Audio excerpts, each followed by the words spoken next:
au Mali en disant qu'est-ce qui s'est passé? Ça marchait, moi je suis allé au Mali à une époque, il n'y avait aucun problème. Maintenant on n'y va plus.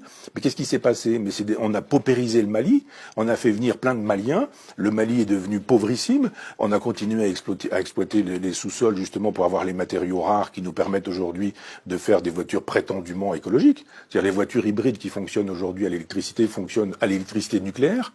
Et quand elles ne fonctionnent pas à l'électricité nucléaire, elles utilisent des métaux rares qui eux-mêmes sont prélevés en Afrique. Et voilà pourquoi on est au Mali. On n'est pas là-bas parce qu'on aime tellement la liberté qu'on les préserve du djihadisme. On s'en fout du djihadisme là-bas. On veut juste pouvoir exploiter, avoir des bases et pouvoir exploiter le sous-sol des Africains parce que la France est tellement islamophile de manière intérieure qu'elle est islamophobe sur la totalité de la planète.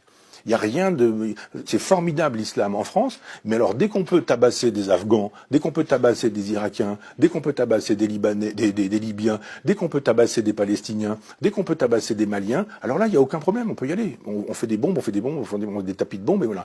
5 ou 6 millions de gens sont morts, de musulmans sont morts dans les frappes occidentales. Pour quelle raison? Parce qu'on vend des armes. Complexe militaro-industriel, possibilité pour les gens qui fabriquent des bombes, des avions à réaction, etc., de dire il n'y a pas de problème. Et après, on fait quoi? Quand on a fait beaucoup d'argent, on finance les chefs d'État américains, qui eux-mêmes financent ces guerres, qui sont des guerres islamophobes. Ces guerres islamophobes génèrent le terrorisme. Le terrorisme, il tombe pas du ciel.